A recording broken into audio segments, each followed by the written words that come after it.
오늘도 우리 주신 말씀을 붙들고 하나님의 음성으로 인도받을 수 있기를 바랍니다. 나오실 때 할렐루야로, 오늘은 티셔츠가 바뀌어졌어요. 어제 그냥 한 8년 전 된 것 같은데, 할렐루야.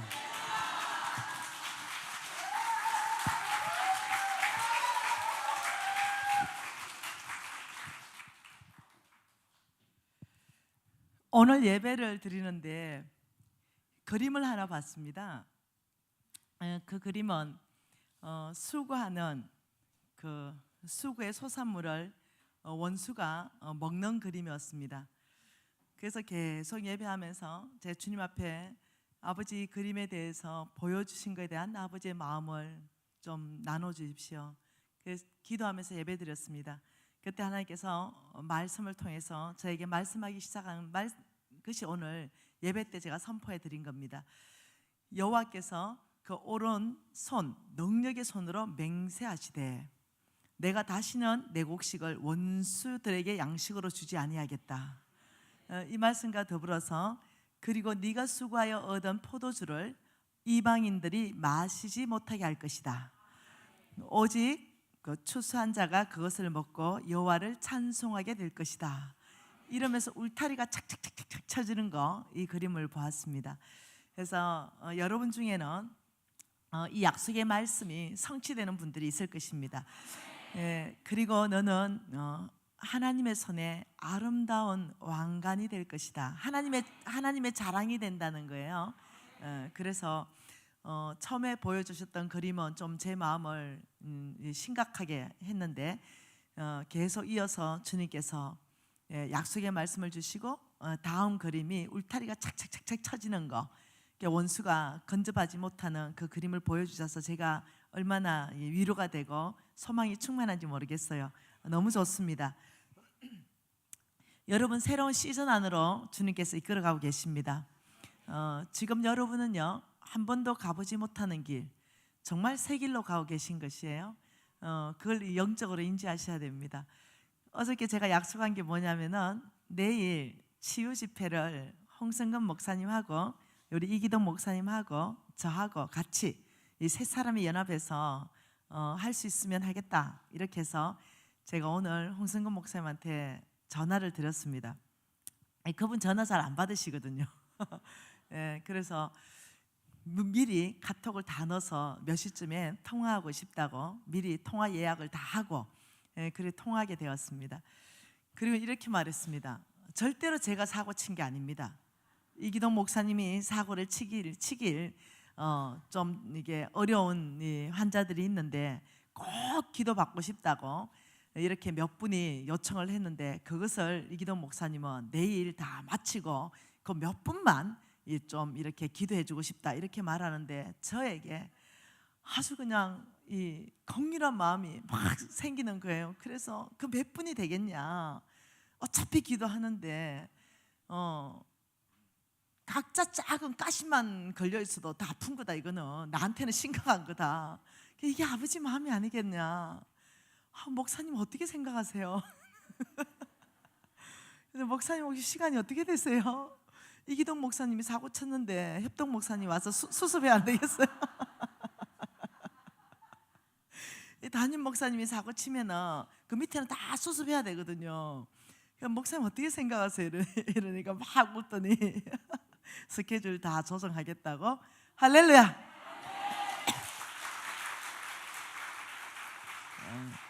그래서 내일 가급적 10시에 모든 이 부흥 집회의 재정 말씀을 끝내고 10시부터 전심으로 주님을 예배를 1시간을 예배할 것입니다.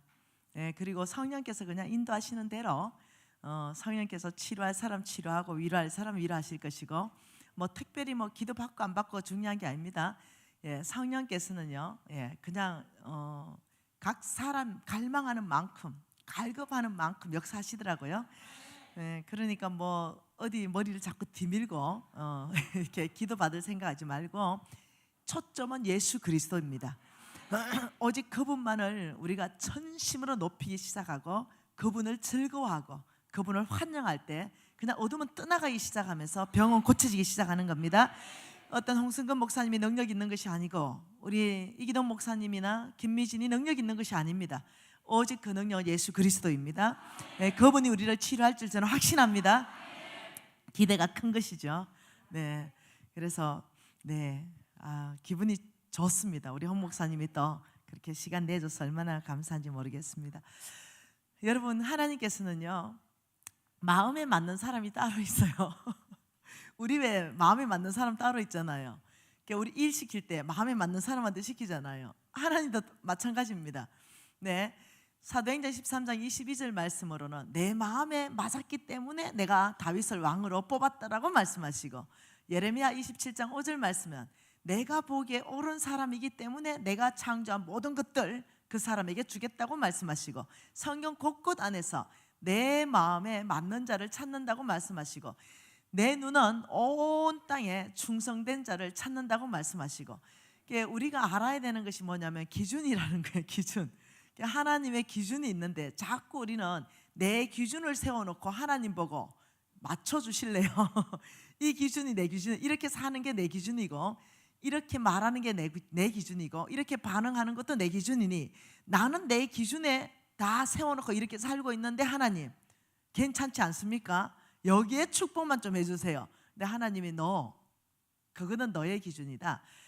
나의 기준 안으로 들어오라. 이거 빨리 깨달아야 돼요. 빨리. 예, 구원 받으려면 하나님 기준 안으로 들어야 됩니다. 예수를 믿어야 되듯이 여러분께서 정말 재물의 돌파가 일어나고 하나님 나라에, 우리가 왜 재물의 돌파가 필요하세요? 네, 첫째는 하나님은 그의 자녀가 정말로 행복하기를 원합니다. 그래서 그의 자녀가 먼저 행복하기를 원하고 내가 행복하기를 원해요. 저는 사실 재물이 이렇게 눌려 있으면 어렵잖아요. 네, 행복의 기준이 아니라 굉장히 마음이 어렵잖아요. 그걸 경험해 보잖아요. 우리가 재물의 돌파가 일어날 때 놀라운 일은 나를 통해서 다른 사람이 부유하게 된다는 거예요. 하나님 나라가 확장된다는 것이죠. 우리가 이 재물의 돌파가 일어나는데 몇 가지 기준이 있어요. 그 기준이 뭐냐면 이 보이지 않는 세계, 이 보이지 않는 세계는요, 이 하늘, 네, 이 안 보이는 세계를 하늘로 표현한다면 영의 세계라고 쳐보십시다.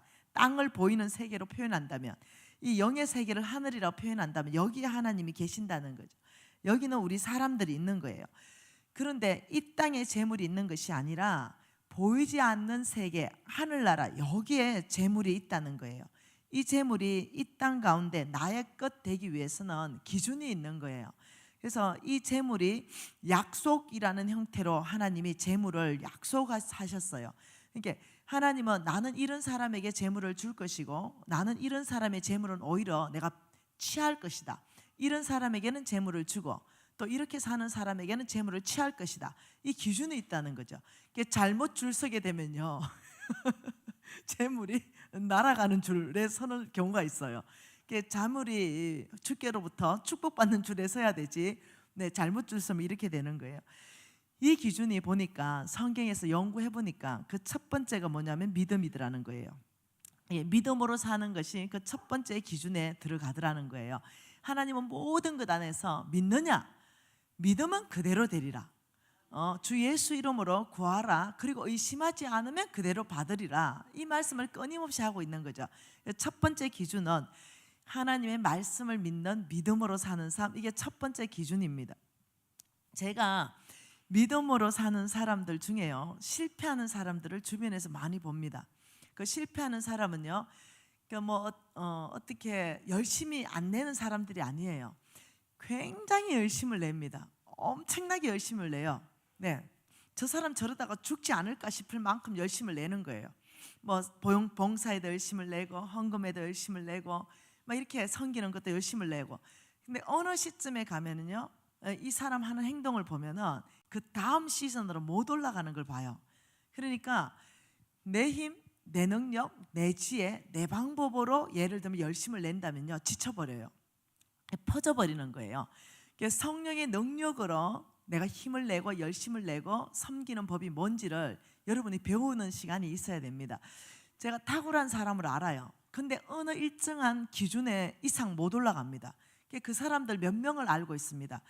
근데 하나님께서 저 사람은 정말 굉장히 놀랍게 쓰셔야 되는데 할 만큼의 탁월한 것들이 있습니다. 언사도 있고 어떤 지적으로도 모든 걸 갖추었고, 그런데 놀랍게도 딱 그 선에서 머무르는 사람들의 특징을 제가 본 것은 뭐냐면은 어느 일정한 어떻게 믿음으로 살아오다가 뭐의 사건에 부딪히는 거죠.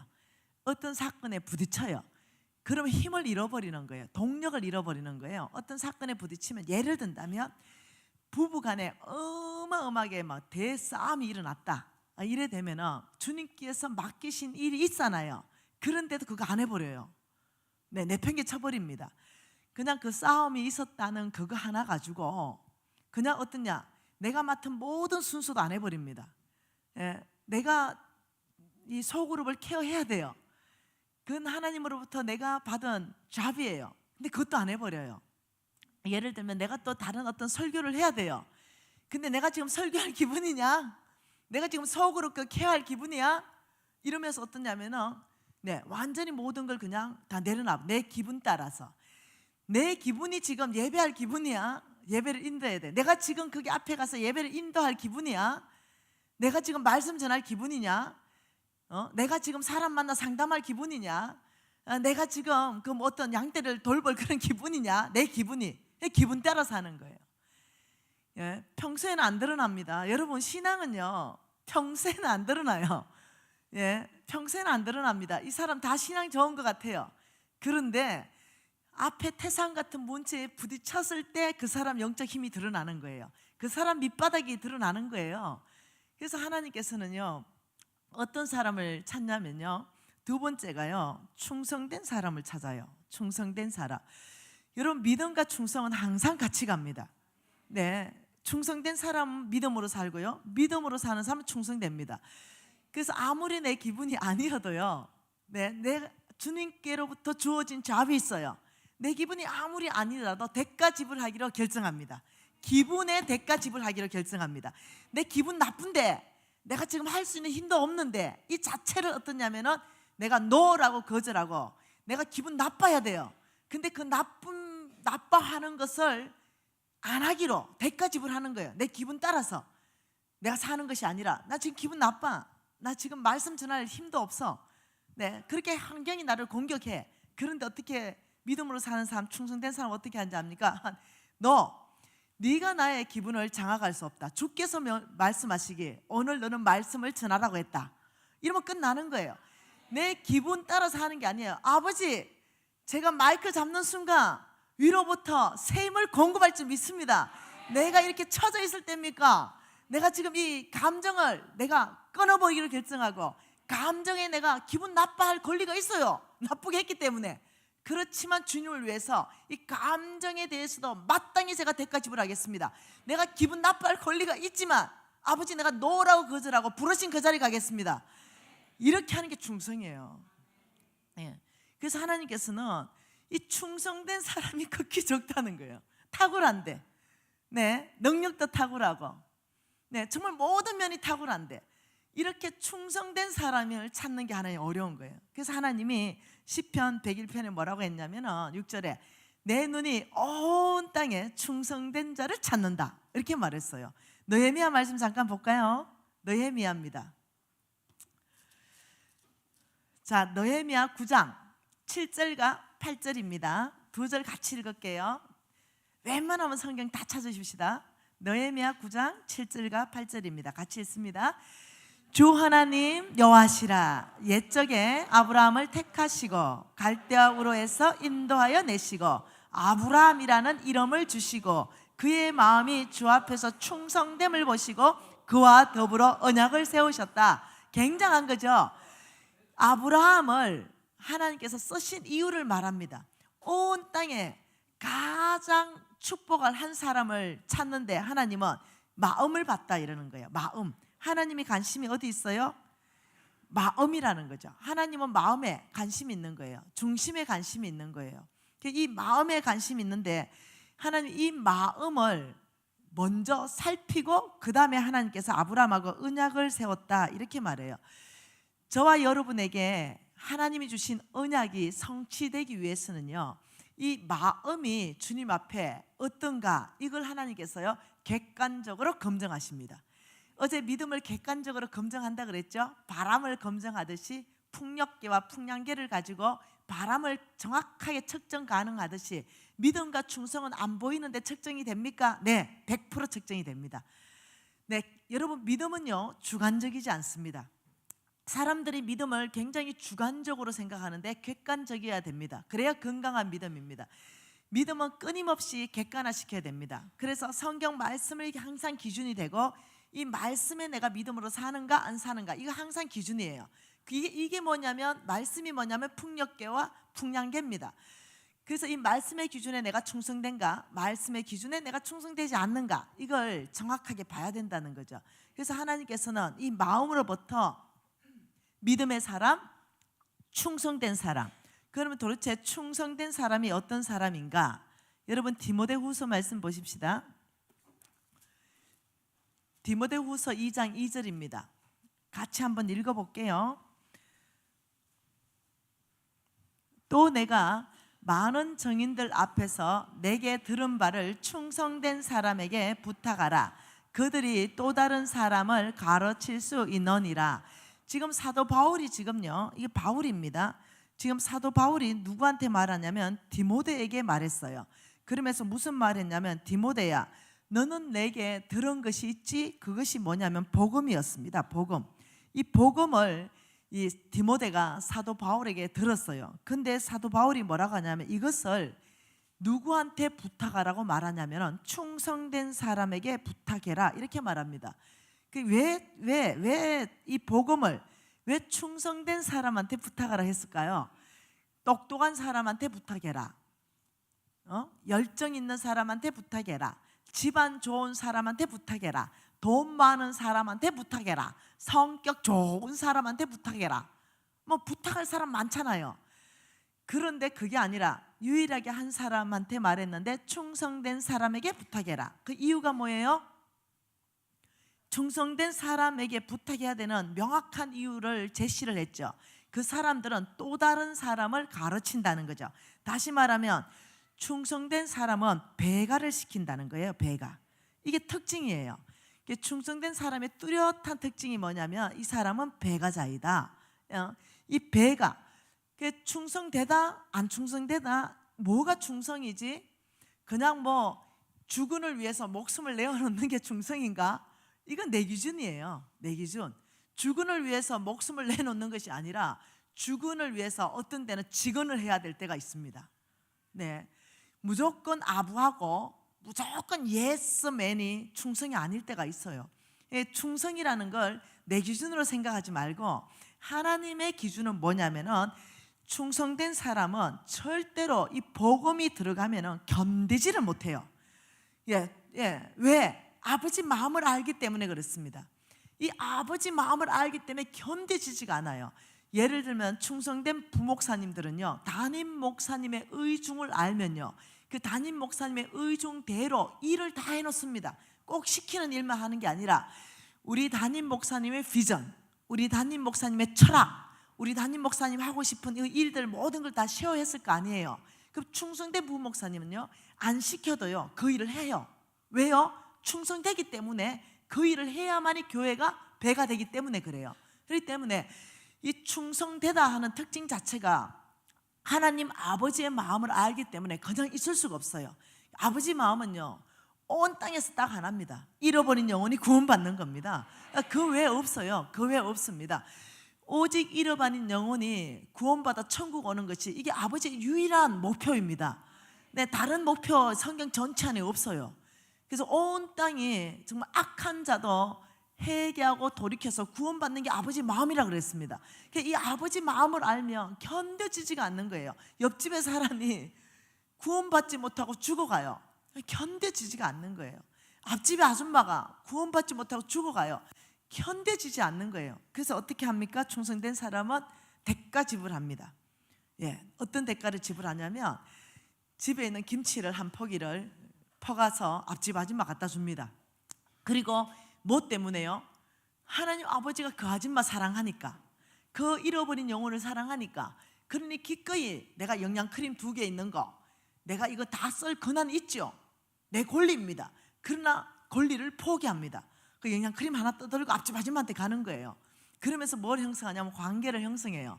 그래서 선물을 하고 또 하면서 아이 뭘 이런 걸 주냐고, 아이 괜찮다고, 우리 집에 2개 있어서 그렇다고 이러면서 때가 되면은 그 선한 행실이 그 사람의 마음을 연다 그랬어요, 성경은. 그래서 그 사람 마음이 저 사람 참 예수 믿는다고 그러는데 참 사람이 인정이 있네, 사람이 참 됐네, 참 괜찮다 이러면서 예수 믿게 되잖아요. 예. 내가 쓸 수 있는 마땅한 것도 다 권리 포기하면서 아버지 마음 가운데 그 실현을 한다니까. 충성된 사람의 특징이라니까요. 네. 놀랍도록 하나님께서는 이 복음을 누구한테 맡기냐면요, 아무한테 안 맡깁니다. 네. 제가요, 저 사람은 진짜 복음을 맡기면 잘하겠다 이런 사람 몇 명 봤거든요. 탁월한데 나보다 훨씬 먼저 하나님께 쓰임 받은 사람 많이 봤거든요. 네. 저 사람은 정말 아주 너무 놀라운데, 말씀이 탁월한데 이런 사람 많이 봤어요. 그 사람들 이름도 없어요. 근데 한번 그 사람하고 교제하는데 막 그 사람이 화가 났어요, 뭐 때문에. 근데 그 강의를 가야 되거든요. 근데 화가 났어요. 근데 강의를 때려치워 버리더라고요. 그리고 전화하더라고요. 나 못 간다고. 그러면 어떻게 하냐고, 알아서 하시라고 이렇게 하더라고요. 깜짝 놀랐습니다. 예. 그래서 제가 대타러 갔어요. 내가 가줄게 이러면서. 난 어차피 무명이니까. 네, 아무도 나 안 부르니까. 근데 나 그 강의 기가 막히게 잘하거든. 그게 무슨 강의였냐면 하나님 음성 듣는 삶 강의였거든요. 그래 내 전문 강의 아니겠어요? 그래서 내가 잘 됐다 이때 내가 갈게 이래가 내가 가가지고 히트 친 거 아니에요. 네. 그래가 내가 잘 뽑힌 거 아니에요, 하나님한테. 진짜로 그렇게 하더라고요. 네, 하나님이 맡긴 잡이 지금 거기 가서 강의해야 되는데 뭔 일인지 모르는데 그걸 내팽개 쳐버리는 거예요. 와, 네, 놀랬어요. 근데 거기 학생이 몇 명 있었는지 압니까? 12명밖에 없었어요. 12명밖에 없으니까 시시하게 느껴지는 거죠. 약속했는데도 나 안 가겠다 이렇게 할 수 있는 거죠. 만일 12만 명 모였으면 그렇게 했겠어요? 네, 안 했겠죠. 네, 다 보이는 거죠. 그 중심이 다 보이는 거예요.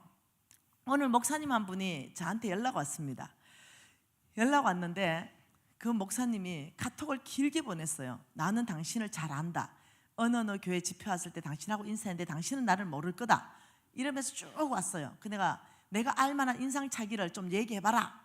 이제 이랬는데 알게 됐어요. 누군지 알았어.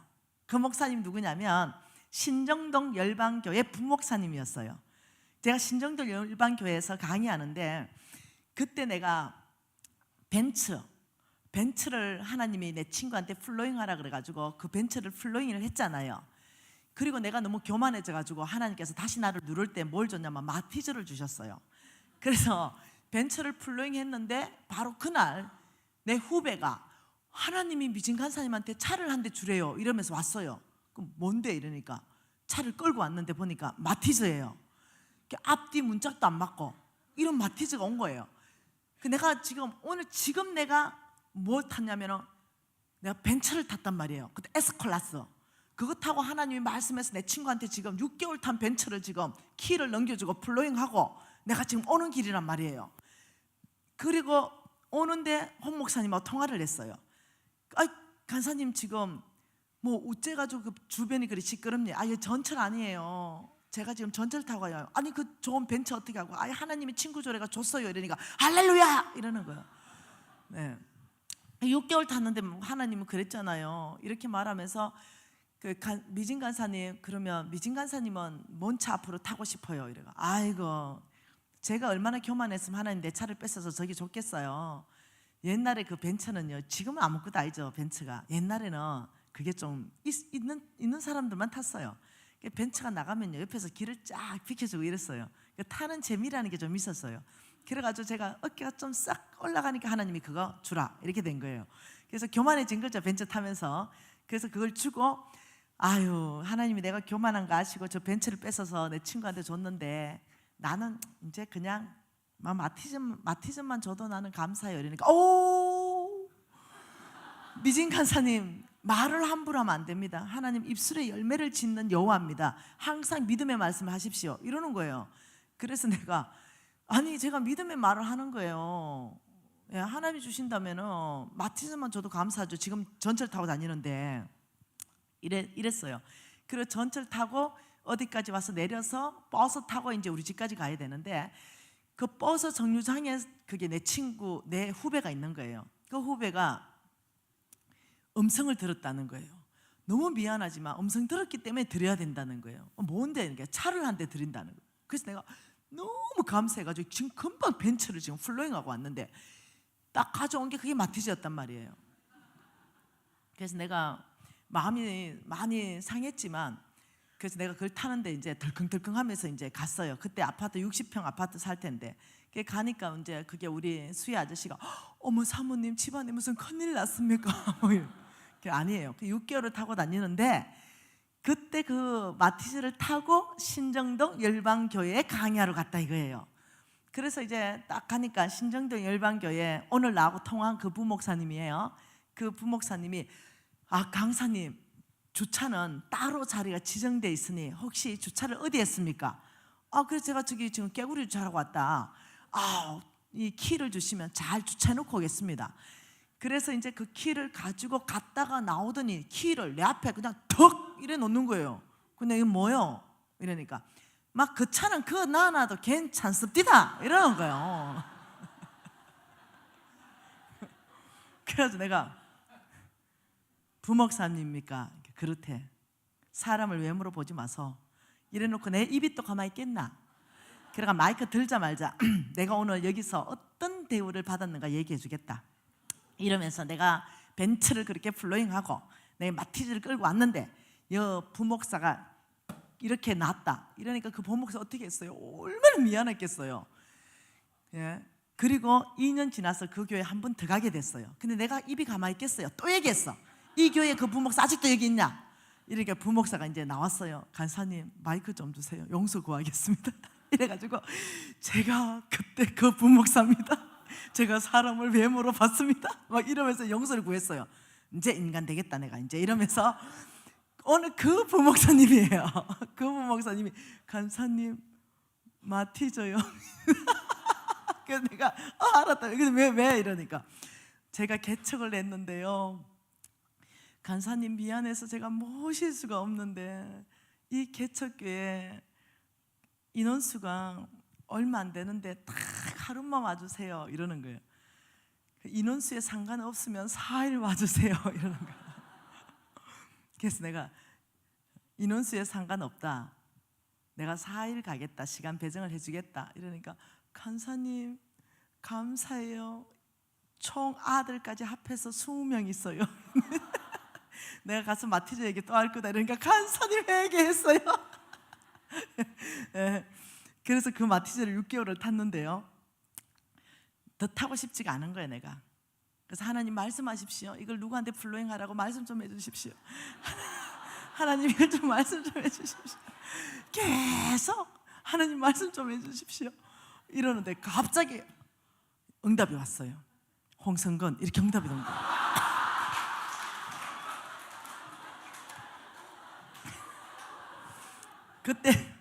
그때 헌 목사님이 차가 제주도 있었거든요. 헌 목사님이 연락이 왔어요. 간사님 그 인천의 간사 중에 한 사람을 공항에 좀 보내주래. 저 뭐 어떤 하얏트 호텔에서 무슨 아주 이게 뭐 국회의원급의 사람들 2사람 뭐 아이들 주례를 보러 오셨대. 오케이 제가 직접 마중 나가겠습니다. 이거 항송하대. 간사만 보내야 되는데 아닙니다. 제가 직접 마중 나가겠습니다. 딱 마티즈 끌고 딱 갔어요. 우리 헌 목사님 주례 본다고 막 머리끝에서 발끝까지 반지리하게 이제 입고 오신 거예요. 우리 목사님은 지팡이를 딱 잡으셔도 폼이 나시잖아요.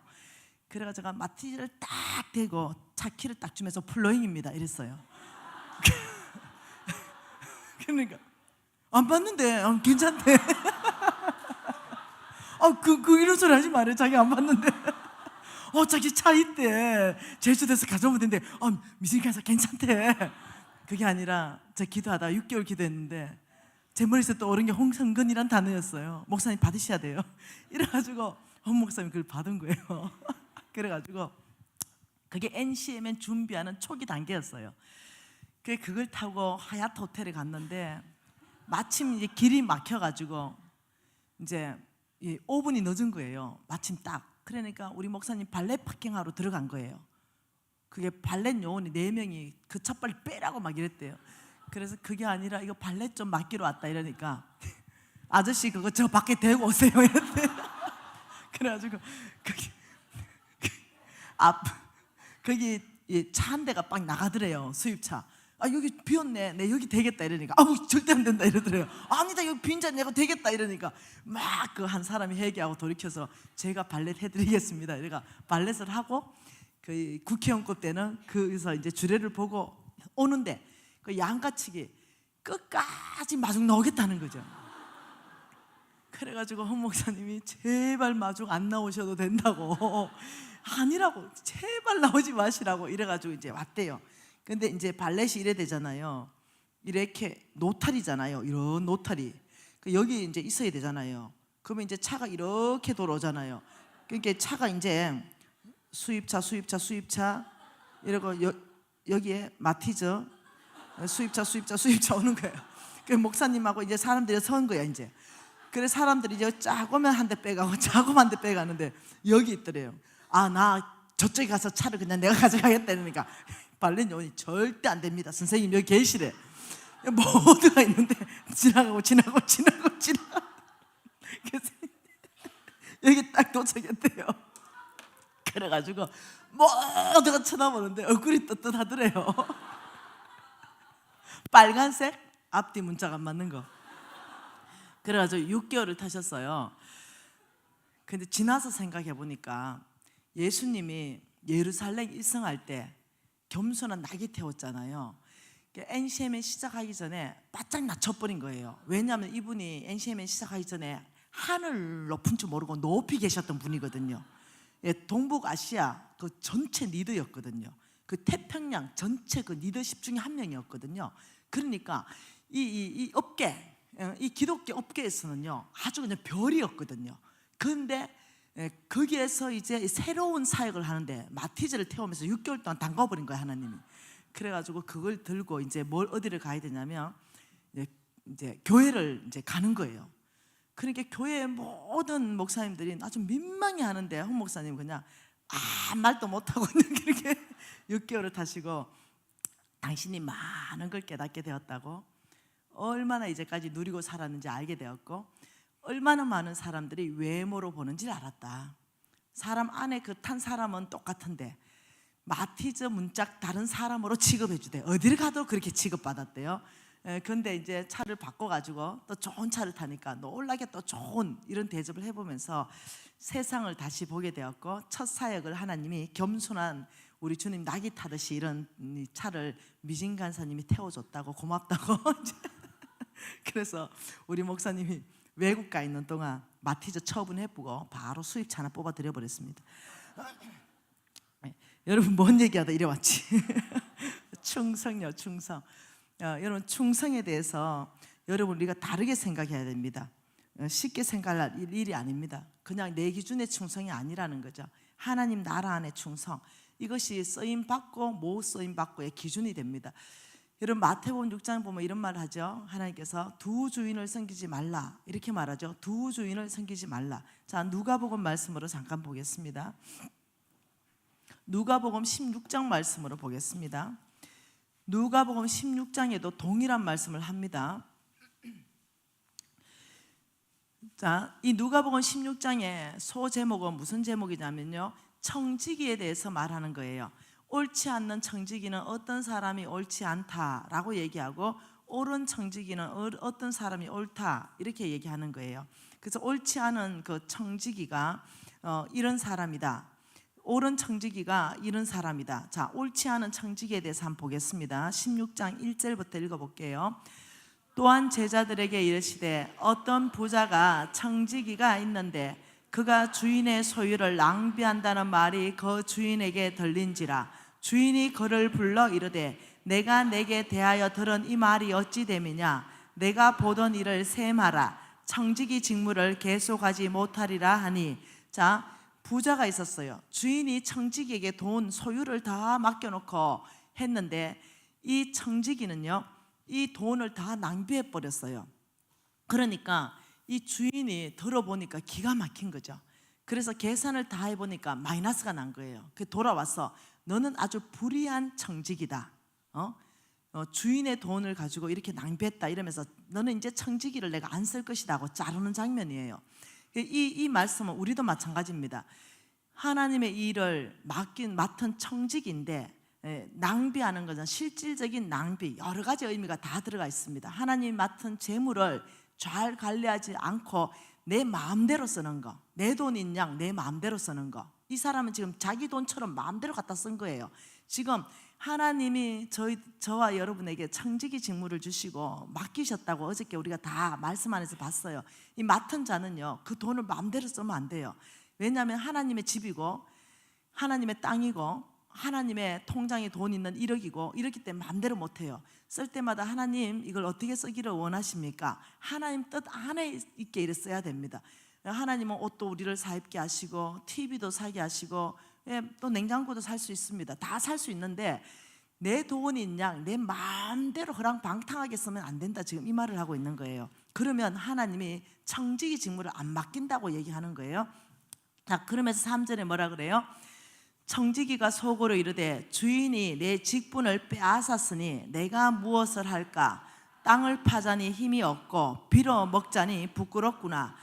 내가 할 일을 알았도다. 이렇게 하면 직분을 빼앗긴 후에 사람들이 나를 자기 집으로 영접하리라 하고 주인에게 빚진 자들을 일일이 불러다가 먼저 온 자들에게 이르되 내가 내 주인에게 얼마를 빚졌느냐 말하되 기름 100말이니라. 이르되 여기 내 정서를 가지고 빨리 앉아 50이라고 써라.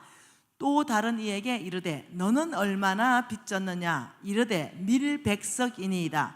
이르되 여기 내 정서를 가지고 80이라고 써라 하는지라. 주인이 이 옳지 않는 청지기가 이를 지혜 있게 함으로 칭찬하였으니 이 세대의 아들들이 자기 시대에 있어서는 빚의 아들들보다 더 지혜로움이라. 이게 무슨 말일까요? 분명히 이 사람이 같은 청지기인데 여기 옳지 못한 일을 해서 잘렸잖아요. 근데 지금은 여기서 보면은 분명히 주인의 재물을 지금 뭐 하고 있어요? 허랑방탕하게 여기 지금 써가지고 잘렸는데 지금 여기에 주인에게 빚진 사람이 기름 100말 빚졌다니까 빨리 온나 50% 깎아줄게. 50이라 써라. 밀 100석 빨리 와라. 깎아줄게. 80이라고 빨리 정서를 써라. 근데 이게 지금 보면은 주인의 돈을 손해를 끼치는 것 같잖아요. 그런데 주인이 칭찬하잖아요. 어떻게 해요? 참 지혜 있게 했다. 이게 무슨 말일까요? 이것은 뭐냐면은 16장 1, 2절은 주인의 것을 내 것으로 사용했다는 거예요. 주인의 것을 내 것으로. 근데 이거는 3절부터 9절까지는 주인의 것으로 생각하고 빚을 탕감해 준 거예요. 주인의 것이다. 하나님이 탕감을 원하시고 그것을 아는 거예요. 하나님의 마음에 이거 하나님의 마음을 지금 나타낸 거예요. 하나님의 것을 하나님 방법으로 쓰는 거예요. 이해되나요? 빚으로 꽉 묶여 있는 사람 하나님께서 탕감해 주기를 얼마나 원하십니까? 그 마음, 아버지 주인의 마음을 알고 그대로 한 거예요. 그래서 지혜롭다 이렇게 얘기하는 거예요. 이 말씀 이해됐죠? 이건 다 청지기 얘기예요. 그러면서 10절에 뭐라고 하냐면 지극히 작은 것에 충성된 자는 큰 것에도 충성되고 지극히 작은 것에 불의한 자는 큰 것에도 불의하니라. 이 말은 작은 것에 충성하는 자는 큰 것을 맡긴다 이런 뜻입니다. 큰 것을 맡기기 전에 작은 것부터 먼저 충성하는지 맡겨본다 이런 뜻이에요. 그리고 11절은 너희가 만일 불의한 재물에 충성하지 않으면 누가 참된 것으로 너희에게 맡기겠느냐. 이것은 무슨 말이냐면 참된 것은 하나님 나라의 일을 맡는 것입니다. 예수 그리스도께 속한 게 참된 것인데 이걸 맡기기 전에 너희들에게 재물로 너희들을 테스트할 것이다 이 말입니다.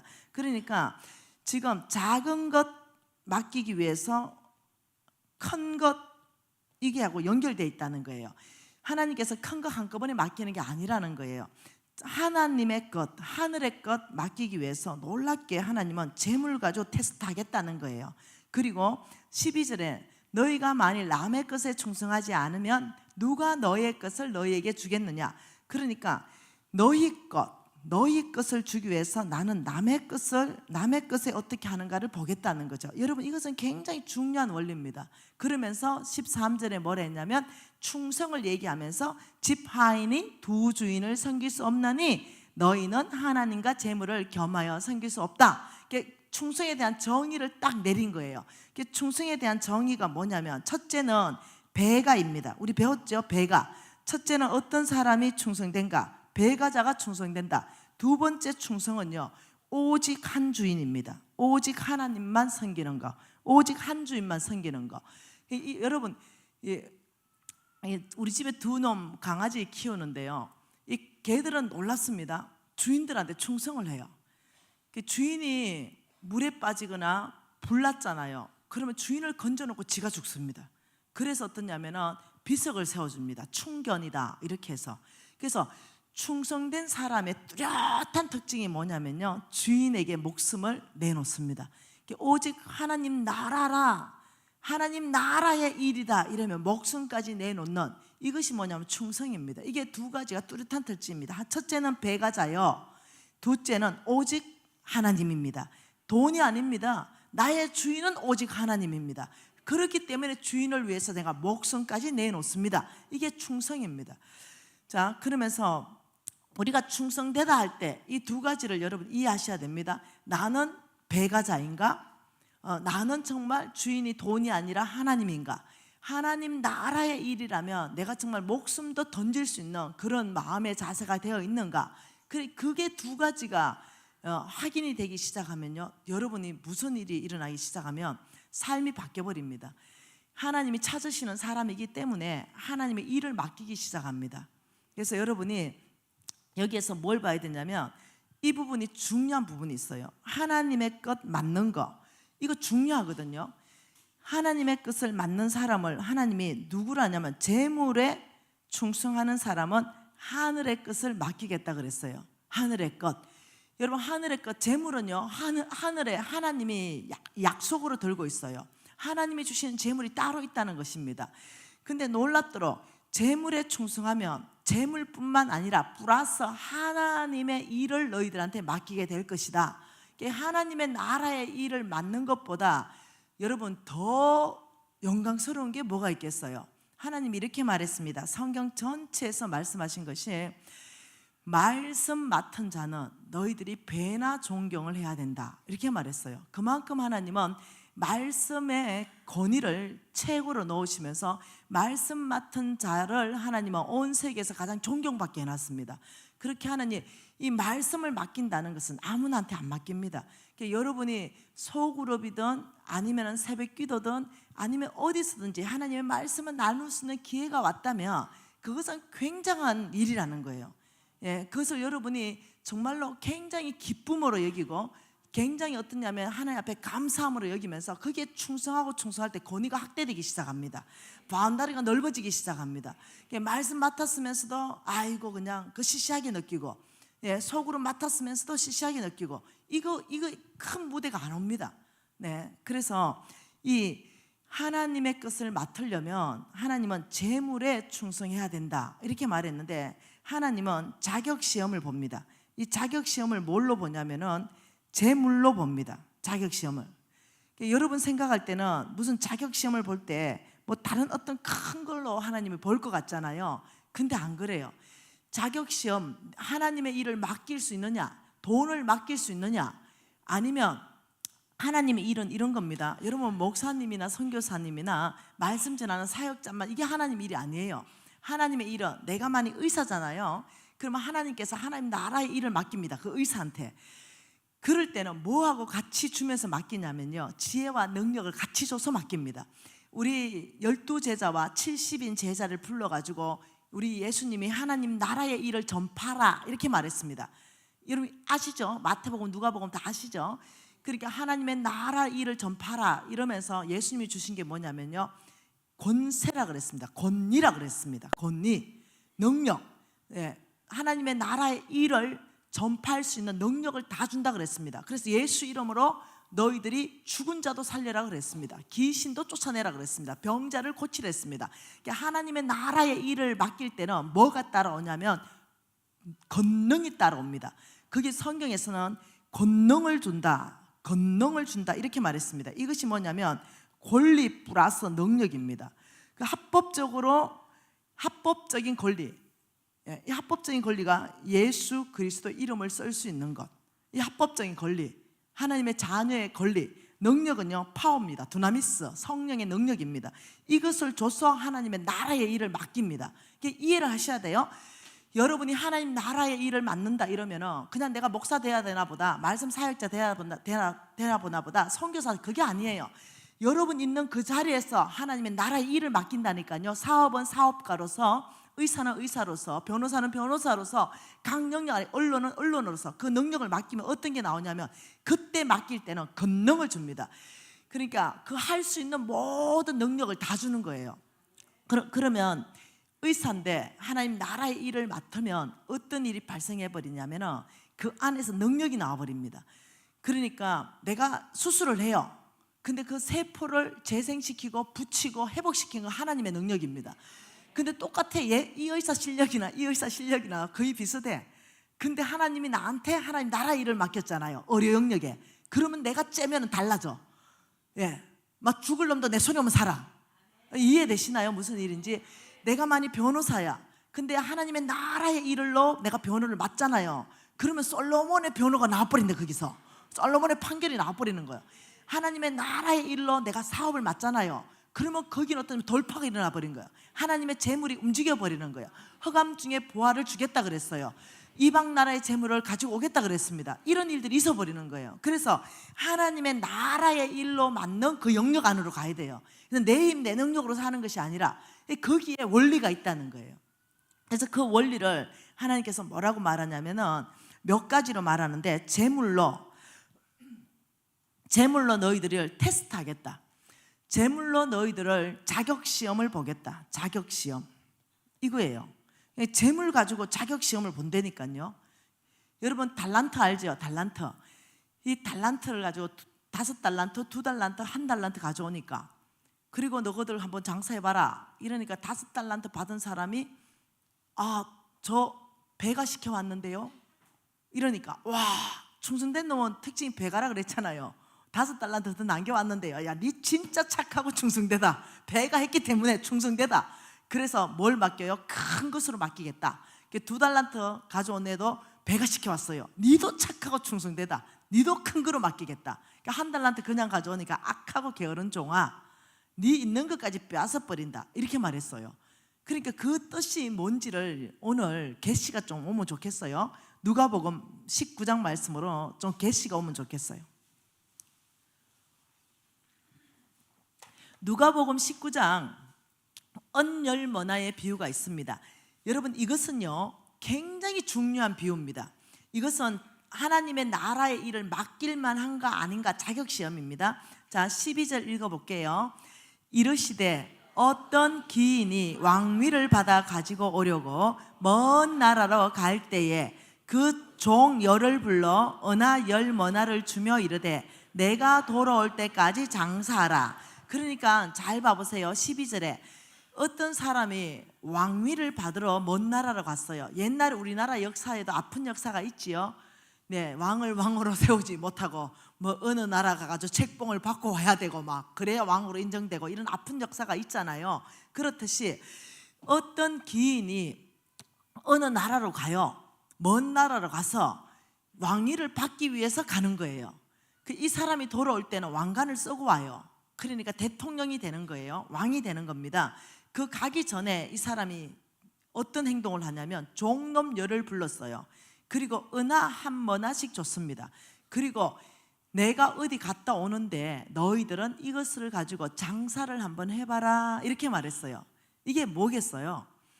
이 사람은 왕이 되어 오면은 돈이 필요하고 땅이 필요한 게 아닙니다. 충성된 신하를 뽑아야 되는데 이 충성된 신하를 뽑는 기준을 돈을 맡겨보면 정확하게 안다. 내 보물이 있는 곳이 네 마음이 있다. 그래서 이 돈을 가지고 테스트를 한 거예요. 그래서 장사하러 갔습니다. 그러니까 16절에 그 첫째가 와서 이르되 주인이여 당신의 한 머나로 10머나를 남겼습니다 이랬어요. 그러니까 주인이 이르되 잘하였다 착한 종아, 내가 지극히 작은 것에 충성했으니 10골의 건세를 차지해라. 내가 너에게 10골의 건세를 맡기겠다. 장관을 시키겠다. 그러니까 돈에 충성하는 걸 보면서 뭘 보고 싶었어요? 내가 이 돈에도 충성하는 이 사람의 마음이 뭔지를 아는 거야.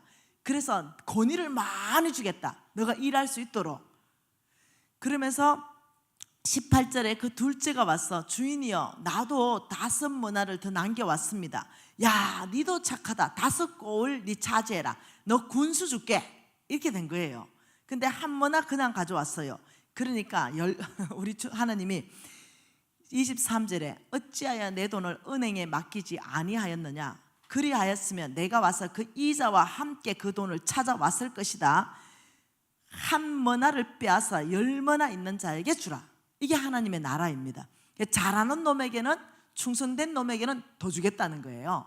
그리고 때 충성되지 않는 놈은 있는 것까지 빼앗아서 더 잘하는 놈한테 주겠다는 거죠. 우리는 그렇지 않잖아요. 우리 생각에는 너무 가혹한 것 같잖아요. 하나님 나라는 그렇지 않습니다. 정확한 기준에서 사람을 씁니다. 그렇기 때문에 하나님의 나라의 이 자격시험은요, 재물로 본다는 걸 이해하셔야 됩니다. 그래서 하나님이 여러분에게 재물을 맡겼을 때 이 자격시험에서 뭐가 테스트 돼야 되냐면 충성으로 통과돼야 됩니다. 충성.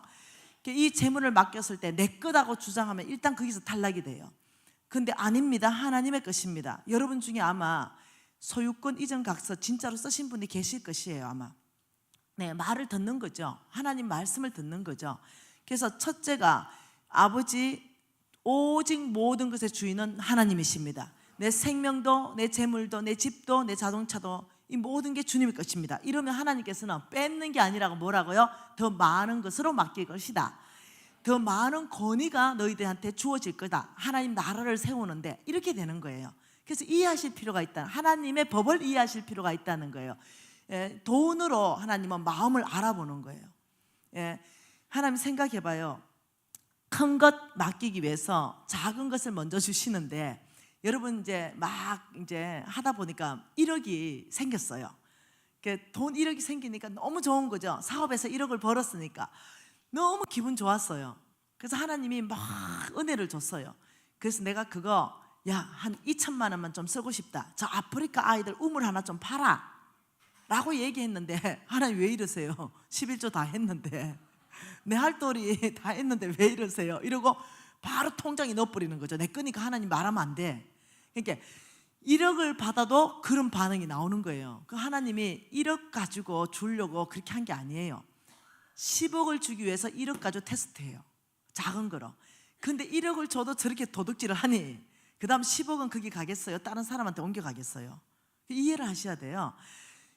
다른 사람한테 옮겨가는 거예요. 하나님은 한 목에 10억 안 줍니다. 저한테 하나님이 500만 원 주고는요, 몽땅 다 털어가시더라고요. 근데 놀랍죠? 그 털어가실 때는 마음에 불이 나더라고요. 하나님한테 막 서운하고. 근데 제가 잘하는 게 있어요. 그래도 순종한다는 거. 제가 다른 사람하고 다른 게 아무것도 없습니다. 여러분 남편하고 싸울 때 저도 싸우고요. 여러분 부모하고 싸울 때 저도 싸우고요. 다른 거 아무것도 없어요. 막 비슷비슷해요. 내 생각에는 우리 담임 목사님도 꽤 싸울 것 같아요. 사모님이 일방적으로 참으실 것 같아요. 아니 그럴 것 같아요. 우리 집에는 우리 신랑이 일방적으로 참아요. 그냥 모든 집에 다 그래요. 아무튼 웬만큼 다들 비슷비슷하게 살아요. 그런데 잘하는 게 있어요. 우리 담임 목사님 잘하는 게 있고 내 잘하는 게 있어요. 그게 뭐냐면요, 결국 말씀 앞에 순종한다는 거. 제가 많은 사람들하고 만나면서요, 다른 걸 발견했어요. 뭐가 나하고 달라서 나는 이렇게 계속 간정 있는 삶을 살고, 이 사람은 왜 한 바퀴 돌고 제자리고 한 바퀴 돌고 제자리고, 5년 후에 만나보면 제자리에 있고 10년 후에 만나보면 제자리에 있을까 보면요, 나하고 별로 다른 건 없는데 마지막에 순종하느냐 자기의 생각대로 가느냐, 여기서 딱 이 결과가 달라져 버리더라고요. 나는 불만이 좀 있어요. 또 하나님 뭐 말하면요, 하나님 앞에 감히 말은 못하지만 혼자 내가 속을 끓어요. 또 냅니까? 뭐 이런 거 있어요. 그치, 말은 절대 안 해요. 근데 속을 하나님 다 아시죠? 근데 내가 입에 말을 뱉지 않는 것만 해도 하나님이 나 귀하게 볼 것 같아요. 왜냐? 여러분은 뱉는다는 거죠.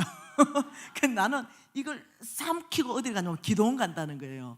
그리고 아버지 말씀하신 거 순종하고 싶은데 순종할 힘이 없어요. 순종하기를 원합니다. 순종할 힘 좀 주세요. 이렇게 금식 들어갑니다. 그러면 주님이 놀랍죠? 불쌍히 여겨서 순종할 힘을 줘요. 근데 마지막은 저는 순종으로 끝나는데, 우리 엄마하고 저는 대판은 많이 싸우거든요. 우리 엄마가 워낙 내 걸 많이 훔쳐가서 그래요. 네, 우리 집에 나만 한 게 없어요. 다 훔쳐가가지고. 우리 집에 오면 비상입니다. 비상. 예. 제가 양복을 쫙 잘 입었는데 요즘 뚱뚱해서 못 입어요. 그래서 이 양장을 잘 이렇게 쫙 떨어지는 이 정장을 입으면 꽤 멋이 나거든요. 그 정장을 딱 입고 강의 끝나고 집에 들어가면 우리 엄마가 나 기다리고 있어요. 그리고 지금 내가 강의하러 오면 우리 엄마 기도하고 계세요. 내 강의 끝나면 우리 엄마 기도 멈추거든요. 그럼 내가 들어가면 막 내 덩어리를 이렇게 닦아줘요. 그리고 오늘 또 너무 수고했다 이래요. 그러면서 막 어깨를 막 이래 만지고 덩어리를 이래면 내가 알아봐야 돼요. 그게 뭐냐면 내 몸을 잰 거예요. 만져보면서. 그러면서 이렇게 말해요. 아이고 우리 담임 목사님 사모님하고 덩어리가 똑같아 이래요. 그러면 그 입건 없어진다고 보면 됩니다. 후딱 내 없는 사이에 포장해가지고 벌써 교회를 다 보내버렸어요. 제가 건부치가 좀 있었거든요. 그 룸 오면 내가 좀 고스고스 좀 숨겼거든요. 근데 그거 다 찾아냅니다. 예, 그리고 다 쪄버립니다. 남. 그 내가 이제 너무 화가 나니까 어느 날은 여러분 정서를 채우기 위해서 좀 명품을 하나 살 때도 있잖아요.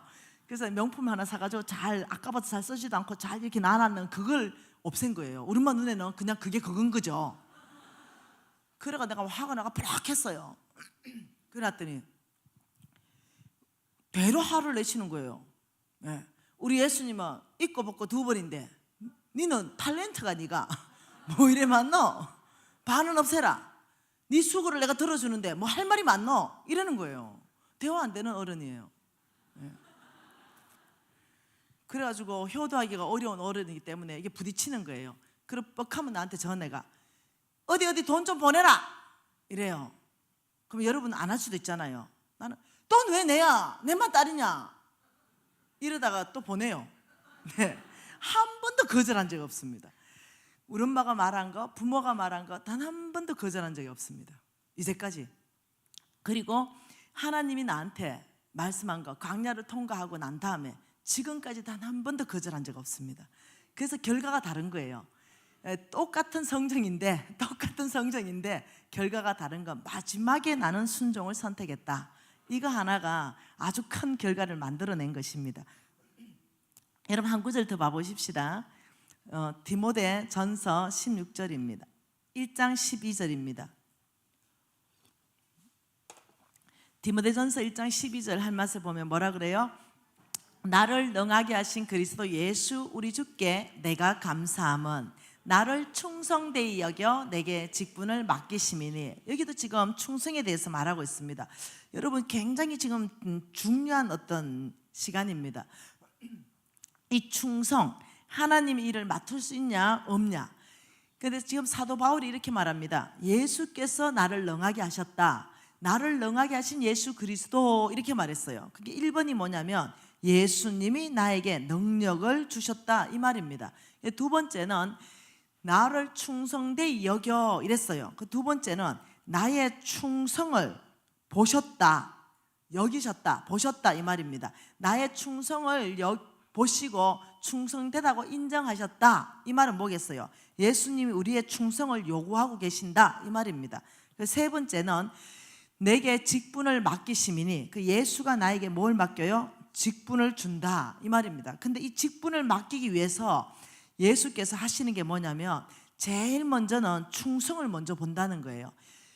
이 사람이 얼마나 그 아브라함을 보니까 보이지요. 주님 앞에서 그의 마음이 충성됨을 보시고 그와 더불어 언약을 세웠다 이렇게 말했어요. 그러니까 우리 하나님께서 그 중요한 언약을 세우는데도 뭘 보냐면 아브라함의 마음의 충성을 보시는 거예요. 그 지금 이 사도 바울의 능력을 줘서 하나님의 직분을 맡기는데도 제일 먼저 뭘 봤냐면 충성되이 여겨졌다. 여겼다 이 말은 여러분 알잖아요. 여겼다 이 말은 한 번 보고 여겼다 이게 아니잖아요. 또 보고 또 보고 또 봤더니 이 사람은 참 충성되이 여겨지네 이런 말이잖아요.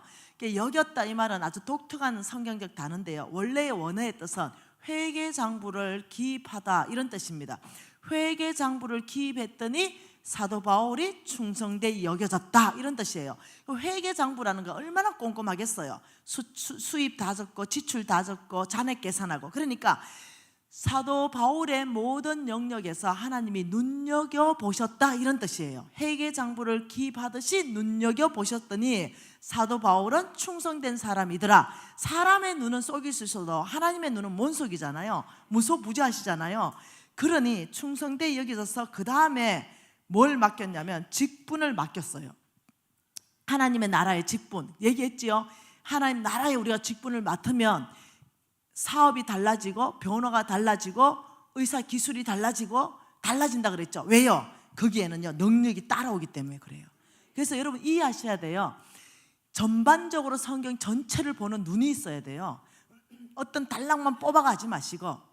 그래서 이 충성은 굉장히 중요하게 하나님이 우리 중심에서 체크하는 것이다. 무엇을 큰 걸 맡기기 전에, 무언가 큰 어떤 이 고울에 어떤 권위를 발휘하기 전에, 큰 어떤 일을 일으키기 전에 네 마음이 믿음으로 사는가 아니면 네가 충성된가, 이것을 두 개를 성경에서는 가장 아주 깊이 신중하게 보는 중심이라는 거예요.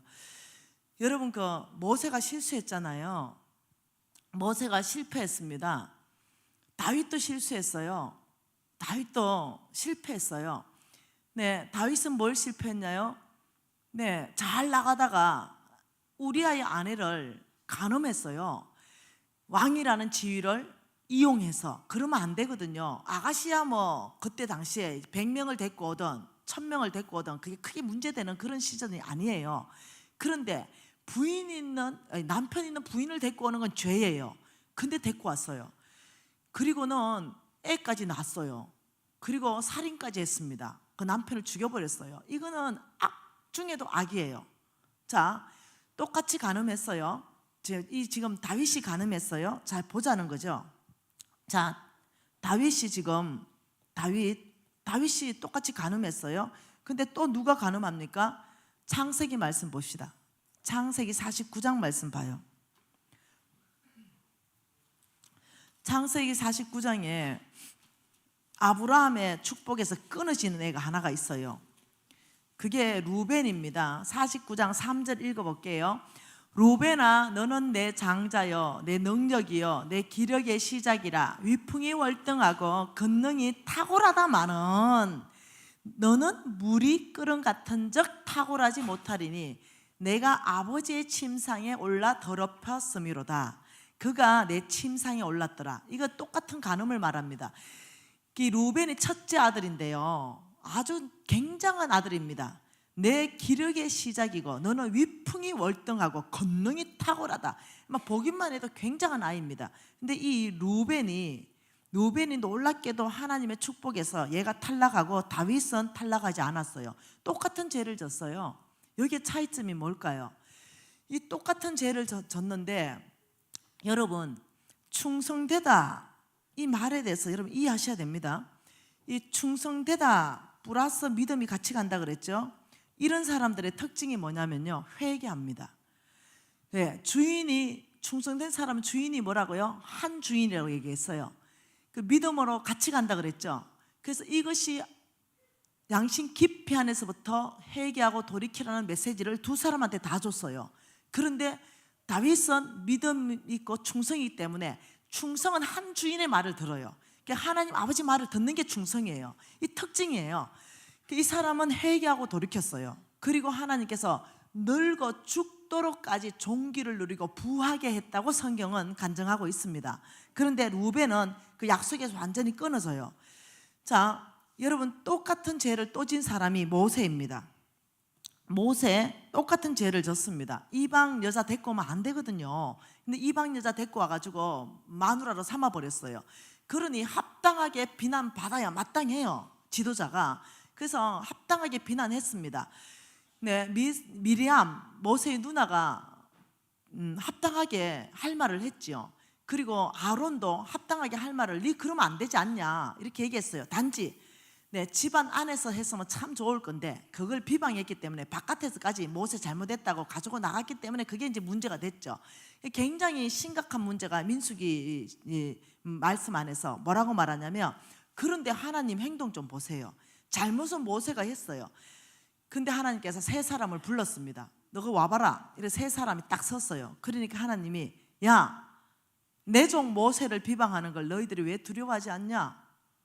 이렇게 말하면서 모세에 대해서 말하는 게 아니라 비방한 미리암과 아론에 대해서 막 화를 내시는 거예요. 그러면서 미리암, 너는 문둥병 걸릴 것이다 이렇게 말하면서요, 이유를 뭐라고 말한지 압니까? 모세는 내 온 집에 충성되다 이렇게 말한 거죠. 그게 뭐겠어요? 모세는 내 온 집에 충성되다. 그게 무슨 말이냐면 모세는 깊이 자기 잘못을 뉘우치고 이미 회개하고 돌이켰어요. 이해되시나요? 충성의 특징이 뭐라고요? 하나님 마음에 합한 행동을 한다고요. 온 집에. 그래서 이 미리암이 오히려 혼납니다. 여러분 이해하셔야 되는 게 뭐냐면 마음의 폭을 넓혀야 됩니다. 좀 실수했다 하더라도 그걸 계속 캐묻고 그것을 계속 던지는 것이 아니라 진짜 주님 앞에서 철저하게 회개하고 돌이켰을 때는 하나님은 기회를 주시는 분이세요. 네, 근데 사람들은 너무 기회를 안 줘요. 예, 근데 하나님은 기회를 주십니다. 저는 가정이 제일 많이 깨어지는 그 상황을 봤을 때 거의 이 문제입니다. 다윗의 죄, 모세의 죄, 루벤의 죄, 그 여기 다 걸려 있는 거예요. 저는 고신 4대잖아요. 제가 얘기했잖아요. 저는 미팅도 한 번 안 했다고. 그러니까 이 기준이 너무 높았어요. 이 거룩함의 기준이 너무 높은 거죠. 그러다 보니까 자기의 하나님의 긍휼, 하나님의 사랑이 아니라 내 자기의의 기준을 내 나름대로 세워놓은 건데 몰랐는 거죠. 그게 믿음으로 알았죠.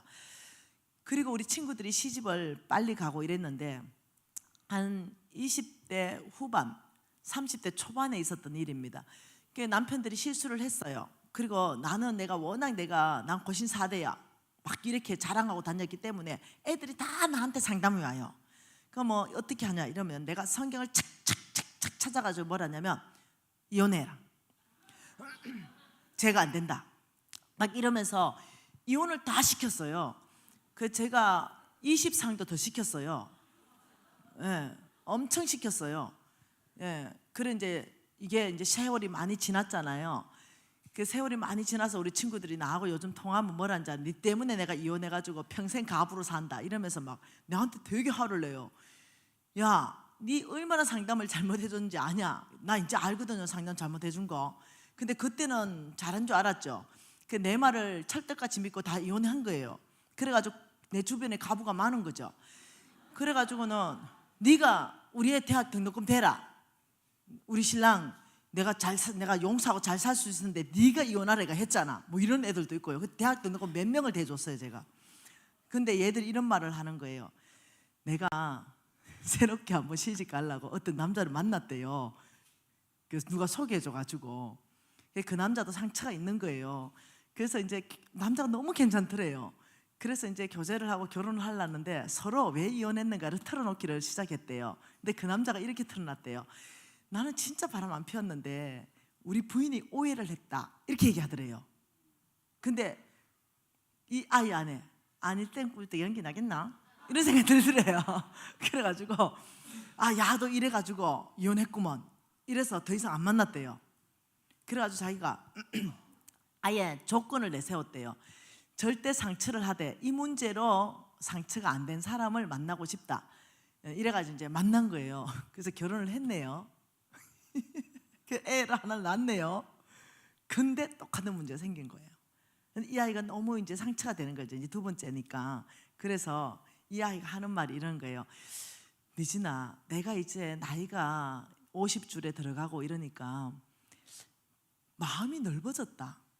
이러는 거예요. 왜, 어떻게 넓어졌는데? 이러니까 야, 다윗이 실수했다면 야, 모든 사람이 실수 안 하겠나?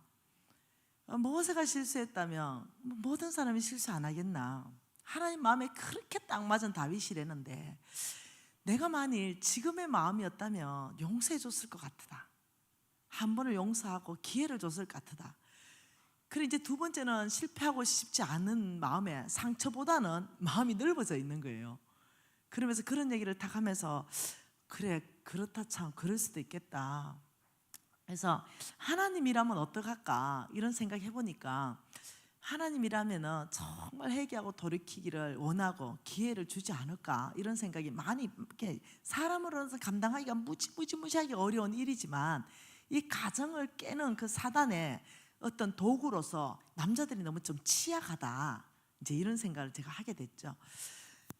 여러분 혹시 마음에 가정에 이런 어려움 때문에 어려우면은 적결 심판 나처럼 막 칼로 무를 자르듯이 쫙 잘라보고 이렇게 하니까 나중에 후회하는 내 친구들을 많이 만나니까 내가 요즘 할 말이 없더라고요. 그래서 미안타야, 내가 할 말이 없어. 미안하다, 내가 밥 사줄게, 내가 뭐 이러고, 야 아들내미 등록금 대줄게 내가 이러고 이제 넘어가는데 이제는 나이가 들어보니까 그 시절에 야 조금만 더 참아봐라, 한 번만 더 참아봐봐, 이렇게 참 좋은 했으면 얼마나 좋았을까 생각하는데 어릴 때는 그게 안 되더라고요. 예. 그래서 왜 70 먹은 할머니들이 이러잖아요. 아유 그게 지나가기 때문에 바람이야, 지나가기 때문에 그냥 모른 척하고 가, 이랬잖아요. 그때 나는 너무 정의가 불타가지고 저 할머니 진짜 이상한 말 한다고 내가 막 이랬거든요. 말이 되는 소리를 해야 막 이랬거든요. 근데 쭉 지나 보니까 하늘 아래 새 것이 없다고, 그래서 가정이 참 지켜지면 좋겠다 이런 생각을 많이 하게 됐습니다. 그래서 내 역시도 마찬가지고 참 어떤 일이든 참 가정이 지켜지면 좋겠다. 근데 뭐 내가 지킨다 한다고 또 상대가 지켜집니까? 그렇지만 하나님은 가정을 깨는 것을 원하지 않는다, 지켜지는 게 참 좋겠다 이런 마음이 있어서 혹시 어느 상대가 어찌게 실수했던가 좀 이렇게 적결 심판하지 말고 시간이 조금만 지나면 아프지고 힘들지만 주님이 이렇게 치유해 주시고 주님이 이해해 주시고 주님이 내 남편이 되어 주시면 그러면은 좀 한번 넘어갈 수 있는 힘이 안 생길까 이래 들어서 요즘은 제가 회개하는 심정으로 이런 얘기 합니다. 20가정 이상 깨놨기 때문에 네, 그래서 충성이라는 것은 여러분 뭔지 내가 지금 얘기하지요. 이 충성이라는 것은 충성된 사람은 주님의 바운다리 안으로 들어옵니다. 네, 그리고 좀 나갔다 하더라도 또 다시 들어옵니다. 왜요? 오직 하나님만이 내 주인이기 때문에. 예, 로마서 6장 16절에 뭐라 그럽니까? 너희가 누구의 말에 순종함을 받으면 그 순종함을 받는 자의 종이 되는지 알지 못하느냐, 이렇게 말했어요. 그렇기 때문에 이 충성된 사람의 특징은요, 오직 하나님이 주인이기 때문에 다른 것에 종 되는 걸 거절합니다. 내 주인은 실수하더라도요, 내 주인은 하나님이기 때문에 돌아옵니다. 회개하고 돌이킵니다. 그리고 믿음으로 갑니다. 그러니까 충성과 믿음이 왜 같이 움직이는지 알겠죠? 그래서 여러분, 충성된 자는 믿음으로 살고 믿음으로 사는 자는 충성됩니다. 그래서 여러분이 재물에 관심 가질 게 아니라 하나님은요, 재물에 관심 있는 게 아니에요. 우리의 마음에 관심이 있습니다. 그래서 우리의 마음을 우리가 어떻게 하냐면 하나님이 축복할 수 있는 마음으로 계속 만들어내야 되는 거예요. 충성된 것을 훈련해야 되는 거예요. 충성이 뭔지를 알아야 되는 거죠. 작은 게 맡아졌을 때, 예를 들면 어떤 이 마이크 줄을 감는 일이 맡겨졌을 때, 아니면은 뒤에서 뭔가 의자 정리하는 일을 맡겨졌을 때, 이게 지금 작은 거잖아요. 근데 작은 게 아니에요. 예, 거기서 테스트에 통과돼야 그 다음 일이 와요. 여러분, 제가 NCMN의 전체 스쿨의 코디네이터입니다. 그러니까 제가 하는 역할은 뭐냐면 사람을 세우는 일을 합니다. 그러니까 어떤 사람을 리더로 뽑아가지고 그 자리에 앉히고 어떤 사람을 리더로 뽑아서 그 자리에 앉히는가, 이거는 제 역할입니다. 그러면 그 사람을 내가 다 뽑아가지고 홍 목사님한테 보고하고 기도하고 결정하게 됩니다. 그러니까 저의 눈은 항상 어떠냐면 누구를 리더를 세울까, 그걸 보기 위해서 그냥 저 사람이 나한테 잘한다고 절대로 안 세웁니다. 작은 일을 먼저 맡겨봅니다. 작은 일을 맡겨보고 이 사람이 작은 일을 어떻게 하는가. 제가 어떤 스쿨이 열리는데 그 스쿨의 리더에게 제가 한 아이를 얘기했습니다. 이 아이를 가장 힘든 작업반의 평간사로 넣어라, 이렇게 말했어요. 그러니까 그 스쿨의 리더가 깜짝 놀라는 거예요. 미진 간사님, 지금 이 사람은 리더급인데 그 작업반의 리더로 지금 부상하고 있는데 지금 모두가 이 사람은 자기의 리더가 될 거라고 말하는 사람인데 어떻게 작업반에 평간사로 넣습니까? 아무 말도 하지 말고 작업반의 평간사의 직임을 주십시오, 이랬어요. 알겠습니다, 이래 됐어요. 이제 나는 궁금한 거예요. 얘는 계속 어떠냐면 리더십 안에 있었거든요. 작업반의 평간사의 직임을 미진간사가 준 거예요. 그럼 이 아이가 남아 있을까, 잘할까, 아니면 억지로 할까, 아니면 투덜거릴까, 이게 이제 궁금했죠. 근데 너무 잘하는 거예요. 그냥 초심으로 섬기는 만큼 잘하는 거예요. 얼마나 잘하는지 충격받을 만큼 잘하는 거예요. 그 전체가 놀래버렸어요. 그래서 내가 사람 잘 바꾸면 그래 하면서 그 다음 차기에 제가 리더로 올려놨어요. 컨펌 올려놨죠. 사람을 뽑을 때요, 테스트 한다니까요. 사람도 사람을 테스트해요. 그래서 얼마나 정말 맡은 걸 잘할 수 있는가 여러 번 테스트합니다. 여러 번 보지요. 근데 하나님은 하물며 하나님의 일을 맡기는데 아무 사람한테 맡기겠어요? 네, 하나님의 재물을 맡기는데 아무 사람한테 맡기겠어요? 여러분 안에 돈에 관심 갖는 것이 아니라 이 중심부터 관심 가지면 돈은 그냥 따라오는 거예요. 그거는 그냥 나머지 일입니다. 그래서 우리가 지금 이 삼각형 그림을 여러분이 좀 깊이 이해하시면 좋겠습니다. 하나님은 여기에 성부를 부르십니다. 그리고 이쪽으로 축복해서 온 땅, 여기에 하나님의 나라를 세우게 하시는 것이 하나님의 뜻입니다. 여기에 하나님의 나라를 세우는데 갈라디아서 말씀 한 절 보십시다. 3장 29절입니다. 갈라디아서 3장 29절 말씀에 자, 뭐라 합니까? 너희가 그리스도의 것이면 곧 아브라함의 자손이요 약속대로 유업을 이을 자니라. 너희가 그리스도의 것이면, 이 말씀은 그리스도가 나의 주님이십니다. 이러면 그리스도의 것이 된 거예요. 너희가 그리스도의 것이면 아브라함의 자손이요. 이 자손은요, 그 밑에 헬라어로 씨라는 뜻이에요. 씨. 아브라함의 합법적 씨. 그러니까 아브라함의 합법적 아들, 아브라함의 합법적 딸. 그렇기 때문에 너희들이 약속대로, 하나님이 아브라함을 축복한다는 그 약속대로 내가 너희들을 아브라함의 모든 축복을 상속으로 받을 상속자다, 그 약속을 이을 자다, 이 말입니다. 저와 여러분은 굉장한 사람이라는 거죠. 근데 그 7절에 뭐라 그래요? 3장 7절에 그러므로 믿음 있는 자가 아브라함의 자손인 줄 알지어다. 믿음 있는 자가 아브라함의 자손인 줄 알아라. 9절에는 뭐라 그래요? 그러므로 믿음 있는 아브라함과 함께 너희들이 복받는다. 저와 여러분의 위치가 어느 위치냐면요, 아브라함의 온전하게 하나님께서는 우리를 바라보는 게 아브라함의 씨예요. 아브라함의 아들이고 아브라함의 딸이에요. 아브라함이 받은 모든 축복은 저와 여러분 것입니다. 그것을 주님께서는 이 자리에 부르시고 여기 축복을 다 하시고 온 땅에 우리를 통해서 하나님의 나라를 세우는 그곳 안에 하나님이 충성된 사람을 뽑아가시고, 먼저 믿음 있는 사람을 뽑아가시고, 그리고 여기에 능력은 하나님의 직분을 맡겼으니 하나님이 부어서 여기에 하나님의 나라의 깃발을 꽂게 하는 거예요. 근데 여기 지금 저도 아브라함의 씨고 여러분도 아브라함의 씨입니다. 그런데 하나님은 기준이 있어요. 무슨 기준이냐면 하나님의 기준에서 누가 먼저 아브라함의 씨인가 결정하는 그 기준이 뭐냐면 그게 영적 DNA, 그것이 아브라함의 영적 DNA가 나와야 된다. 아브라함의 씨기 때문에 아브라함하고 닮아야 된다. 근데 이 아브라함의 특징이 뭐냐면 믿음입니다. 두 번째가 충성입니다. 그러니까 아브라함의 영적 DNA를 닮아야 그 아브라함의 씨지, 이게 안 닮으면 어떻게 아브라함의 씨겠어요? 여러분, 우리 유진이하고 유진 아빠하고요, 손이 똑같이 생겼습니다. 손이 구분이 안 될 만큼 똑같이 생겼어요. 애비하고 자식하고 목소리가 똑같은 사람이 있습니다. 전화로는 절대로 구분 못하는 사람이 있어요. 어떤 사람은 걸어가는 뒷모습이 똑같아요.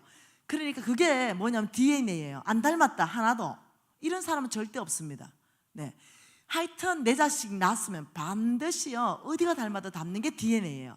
아브라함의 씨다 이러면 하나님이 반드시 체크하는 게 이겁니다. 영적 DNA, 아브라함의 영적 DNA가 이 사람이 닮아 있는가, 이걸 체크하고 그 사람이 유업을 이을 자니라.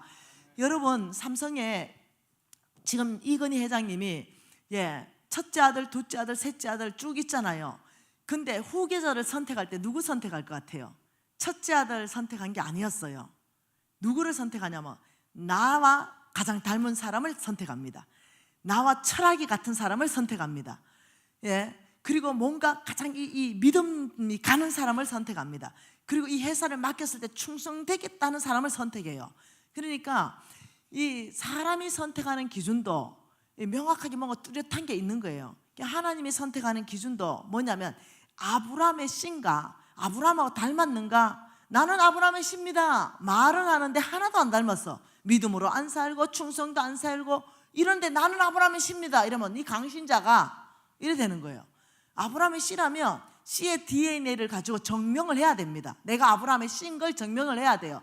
내가 우리 아버지의 아들인 걸 DNA 가지고 증명해야 됩니다. 그렇기 때문에 첫째가 믿음이요, 둘째가 충성을 여러분이 증명해야 됩니다. 교회든 아니면 가정이든 맡겨진 일이 작든 크든 내가 할 수 있는 것에 최선만 다하면 됩니다. 네, 그리고 두 번째가 뭐냐면은 여러분 재단 생활 말했죠. 재단 생활이고 장막 생활입니다. 이 라이프 스타일은 이거는 삶이에요. 이거는 뭡니까? 우리의 속입니다. 이건 안 보이는 세계입니다. 이거는 마음이라 그러죠.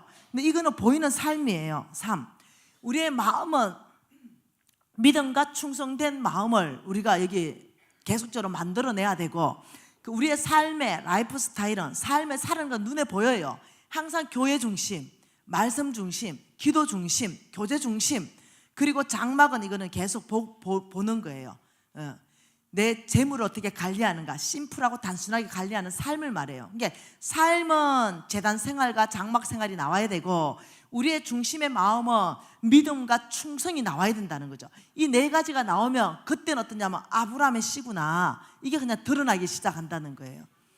이해되시죠? 저와 여러분이 지금 훈련할 거는 중심과 삶 두 가지, 중심 두 가지. 그래서 다시 우리가 성경 읽기로 결정하는 거예요. 말씀 중심. 힘들면요, 성경 10장 읽는 것이 절대 힘들지 않는데, 힘들면 10편을 하루에 3장씩만 읽으세요. 3편, 하루에 3편, 1편, 2편, 3편. 그리고 잠언을 한 편 읽으세요. 10편은 신구약을 압축해 놓은 겁니다. 10편 3편, 잠언 1편, 4편이라도 그거라도 읽기 시작하면 나중에는요 10편 읽을 수 있게 됩니다. 그러니까 말씀을 가까이 할 때 하나님의 뜻을 알게 되고, 말씀을 가까이 할 때 말씀을 통해서 뭐가 들어오냐면요, 이 성령의 민감한 양심이 살아나기 시작합니다. 그래서 말씀을 가까이 하면은 하나님하고 교통하는 문들이 열리기 시작합니다. 그래서 여러분이 이번 시즌을 통과하면서 내가 정말 말씀을 한 장이라도 읽어야 되겠다, 그 한 장 잘 읽어지면 이제 2장으로 늘려야 되겠다, 이러면서 목표는 10장을 읽는 것이다, 그 1년에 3독하는 걸 목표로 해야 되겠다, 이렇게 해야 되는 줄 믿습니다. 그래서 여러분 하나님께서 아브라함의 씨로서 축복하기를 원하셔서 부르신 줄 믿습니다. 하나님께서 제 꿈에서 말씀하셨습니다. 너는 내가 가라는 곳을 가고 너는 내가 보내는 곳을 보내라. 왜냐하면 너와 같은 내가 축복하는 씨고구마가 있다. 내가 이 안에서 강사를 일으킬 것이고, 그리고 내가 너처럼 재물을 축복할 사람이 있다. 여러분, 여기에 제가 일본의 NCMN 왕의 재정학교를 개척하기 위해서 일본에 어떤 이 학생이 하나 있었어요. 그 학생을 제가 만났죠.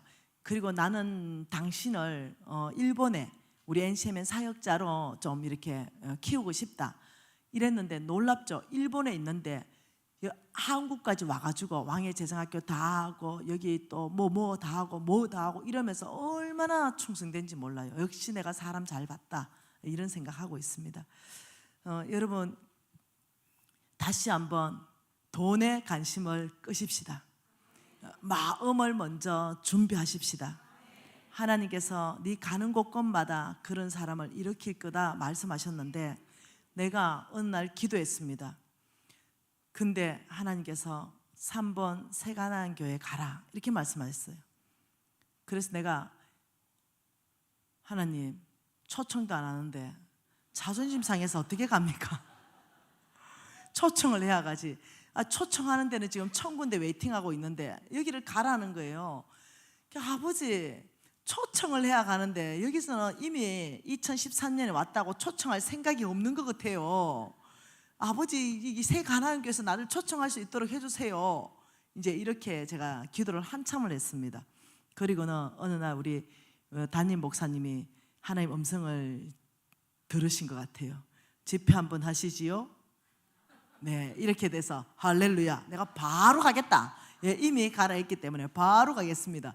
이러면서 이제 이 집회가 이제 성사가 된 것입니다.